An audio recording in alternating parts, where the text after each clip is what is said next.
A queda de braço e a disputa entre Bolsonaro e Lula ficou mais evidente no comparativo. As comparações com a saída do Bolsonaro do Brasil, sem ser chefe de Estado e tendo sido recebido como chefe de Estado pelo presidente argentino, e também a forma que o chanceler brasileiro do Lula foi recepcionado e ficou deslocado, isso chamou muita atenção. A comparação de Michele Bolsonaro com Janja também foi inevitável. Logo depois da Janja ter dito que se tudo der certo, Bolsonaro vai preso. Bolsonaro respondeu de uma maneira não tão educada. Fez uma postagem de um prato de canja de galinha. Tá bom. A gente vai analisar tudo isso aqui e vai discutir com vocês. O que está rolando na política. Seja muito bem-vindo, que a sua segunda-feira seja abençoada e vamos torcer para durante a semana aí, que já se aproxima do final do ano, já estamos em dezembro, né? Que seja efetivamente um mês muito abençoado, um final de ano muito abençoado. Bora começar? Vamos lá. Jogo rápido aqui. Um dos pontos talvez que mais chamou atenção foi isso aqui. Bolsonaro ficou na primeira fila na posse de Milei na Argentina. O ex-presidente Jair Bolsonaro, por sua vez, está numa área ao lado, reservada dos chefes de Estado. Bolsonaro foi alocado na primeira fila, junto ao ex-presidente da Argentina. Os demais aliados de Bolsonaro estão sentados em outras áreas do plenário do Congresso argentino. A recepção que Bolsonaro teve de Milei foi com honras tão grandes que ele ficou sentado ao lado de vice-presidentes da Argentina. Para você ver como ele foi bem recepcionado. Nenhum outro líder de Estado foi tão bem recepcionado pelo Milei quanto o Bolsonaro, que mostra um alinhamento muito grande com o atual mandatário da Argentina com o ex-presidente brasileiro. E aí o ponto que chama atenção é, inevitavelmente, que 2024 agora já vai ter eleição, 2026 tem eleição novamente, e como que vai ser o futuro da nova direita agora? Quais vão ser os acordos que serão firmados? Qual a importância da Argentina para tudo isso? Por outro lado, o governo Lula mostrou um deslocamento total. E o ponto que mais chamou a atenção disso aqui foi o momento da conversa entre o Zelensky e o Orbán. Durante o momento em que o Mauro Vieira, o chanceler brasileiro, ficou presenciando uma conversa entre o presidente da Ucrânia, o Vladimir Zelensky, e o primeiro-ministro da Hungria, o Viktor Orbán, durante a posse do Milei, ele ficou totalmente deslocado. Você vê ali que ele tentou desviar, ele não queria ser questionado sobre qual era a conversa desses dois, porque os dois estavam conversando ali na frente dele e ele vai ser questionado, o teor da conversa, e isso mostra que ele estava desviando, ou seja, estava totalmente deslocado, ou seja, é um cara que representa um governo, infelizmente, comunista, no meio de um evento que era totalmente conservador ali. Então, mostrou um total deslocamento do governo Lula.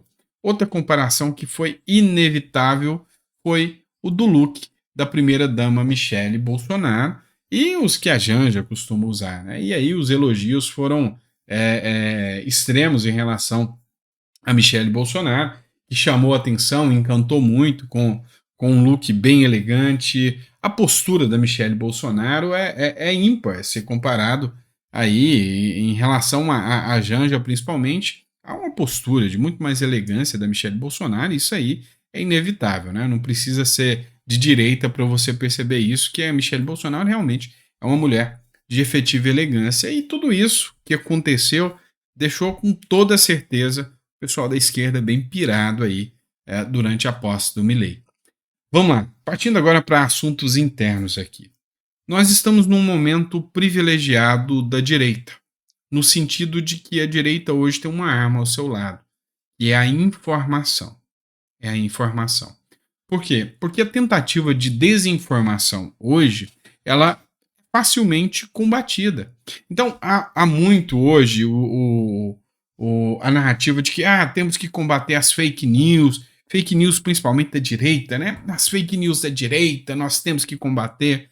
Mas é simples. Hoje, as informações correm. É rápido. E é simples de resolver. Como, por exemplo, o que o X está fazendo, o Twitter, o antigo Twitter está fazendo.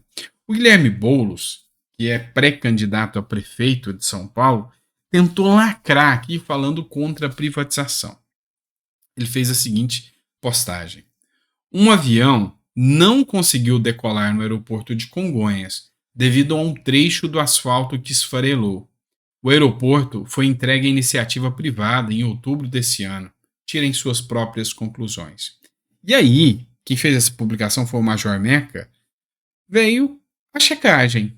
Os leitores adicionaram um contexto. A concessionária assumiu o aeroporto em só 53 dias. Você queria que ele já tivesse feito o quê? Foram anos. E aí, o Major Meca colocou aqui, ó. Não está sendo fácil enganar o povo bem informado. Tentou colocar a culpa na gestão Tarcísio. Os leitores resolveram passar as informações concretas. E é simples. Dê a alternativa para que os leitores venham e coloquem o contrassenso, o contraponto. É simples assim. As plataformas, colocando aqui o serviço de checagem que o X tem, ela resolve muito. E hoje o serviço, a informação é a maior arma que existe. Então, assim, quando esse tipo de fake news do bem, do amor acontece, hoje, ainda bem que existem ferramentas que demonstram a realidade dos fatos. E sem contar a velocidade que a informação tramita, né? As redes sociais que servem para que a gente possa divulgar, inclusive, os meios de comunicação. Por exemplo, muitos de vocês, talvez, não ficam acessando a Globo, o Estadão, dentre outros. E aí eu faço o meu papel aqui de ficar pegando essas matérias e trazendo para vocês. O meu papel aqui é pegar, fazer esses recortes, juntar tudo isso para poder trazer a informação adequada para você, com os títulos, com tudo isso. E facilitando a sua vida, para que você não fique o dia todo como eu fico, analisando as matérias, fazendo tudo isso aqui. Então, por exemplo, talvez você não viu a matéria do Estadão, mas olha só, eles vão tentar te esconder, mas nós pegamos aquilo que talvez o Estadão não chegou até você e eu faço que chegue. Olha só o que o líder do governo Lula falou. Se tiver que fazer déficit, vamos fazer, ou a gente não ganha a eleição. Então, entendam uma coisa: não é para melhorar as condições do país, é para ganhar a eleição, é para se manter no poder.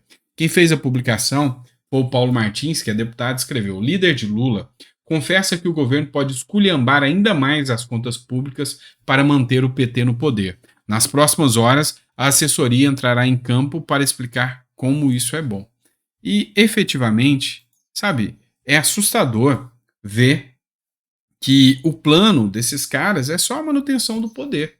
É assustador ver que o plano desses caras é se manter no poder, sabe, estourar as contas públicas, fazer rombos fiscais aí gigantescos, e o intuito é só chegar no poder. E aí, o nosso papel é aqui também fazer o quê? Fazer uma análise mais interpretativa das matérias que são divulgadas, como por exemplo essa aqui do jornal Metrópolis. As horas trabalhadas na indústria não crescem há 4 meses, diz CNE. Um levantamento divulgado nesta sexta-feira pela Confederação Nacional da Indústria, CNI, mostra que as horas trabalhadas na produção industrial registraram uma queda de 0,4% em outubro deste ano, na comparação com setembro. Trata-se do 4º mês consecutivo em que o indicador não cresce. Ou seja, se eu tenho menos horas trabalhadas, se a indústria está trabalhando menos, como que eu posso falar que está contratando mais se a indústria está reduzindo? E o próprio agro deu uma pequena recessão, como que eu posso falar? Então, assim, quando a gente começa a analisar essas matérias, a gente vê que tem informações que se contradizem, que não batem. Quer um outro exemplo? As medidas, sabe, que esse governo estão fazendo, estão causando caos, caótica mesmo. Matéria da Folha de São Paulo.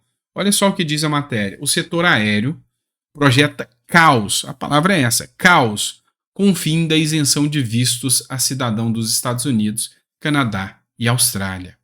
Representantes do setor aéreo pressionam o governo Lula a rever pontos de um decreto que retoma a exigência de vistos para cidadão dos Estados Unidos, Austrália e Canadá, que quiserem entrar no Brasil. Segundo elas, se a medida entrar em vigor no início de janeiro, da forma como foi publicada, serão prejudicadas tanto as companhias aéreas quanto os consumidores e trabalhadores. Vamos lá. Começo da gestão Lula. Uma fala do Lula me chamou muita atenção. Ele disse: é por isso que eu gosto de políticos. Políticos são melhores do que ministros técnicos, porque eles sabem ouvir o povo. Tá. Eles sabem ouvir, mas só pensam no próprio umbigo. Ministros técnicos, esses, sabem como a economia funciona. Esses estudaram para saber se efetivamente uma medida besta, populista, de barrar americanos só para dizer para sua militância, tá vendo? Eu não tô com imperialismo. O quanto isso vai afetar a economia? E o consumidor vai pagar por isso. Em janeiro, milhares de americanos vão falar: eu vou ter que ter trabalho de ir numa embaixada para tirar um visto para poder visitar o Brasil, sendo que tem um monte de país lindo aí que não vai me exigir isso. Independe do dinheiro dos americanos, somos nós mais do que eles do nosso, infelizmente. Então, venhamos, né? Vamos ser sinceros aqui, que é só mais uma medida idiota que vai deixar o caos nas empresas aéreas no turismo brasileiro. Outra matéria: cesta de Natal com 10 itens está quase 10% mais cara que em 2022. Sul e Nordeste são as regiões que tiveram maior aumento. A cesta de Natal com 10 itens vai ficar 8,9% mais cara do que em 2022, na média nacional. É o que informa a Associação Brasileira de Supermercados. De acordo com a Abras, a cesta composta de lombo, pernil, peru, tenda e outras aves natalinas, azeite, caixa de bombons, espumante, cidra e panetone custa em média R$ 294,75. Ao comparar o preço nas regiões do Brasil, os menores foram verificados no Centro-Oeste, 313, seguidos pelo Sudeste, pelo Norte, e as cestas mais caras estão no Sul e no Nordeste. Pois é, infelizmente a gente sabe que alimentação é um ponto que atinge a pessoa mais pobre. E as medidas populistas que estão sendo tomadas, sinceramente, é questão de tempo até isso refletir em inflação. É questão de tempo. Já está começando a refletir. Então, assim, essa é a nossa preocupação. Sabe, colocar políticas públicas e efetivas que realmente tragam uma sensação de maior segurança ao brasileiro como um todo. Enfim, a gente vai estar trazendo mais informações sobre economia, sobre tudo isso que está acontecendo aí para vocês, tá? Obrigado, pessoal, por ter ficado até o final do vídeo. Meio-dia eu estou aqui de volta com vocês com mais conteúdo. Grande abraço.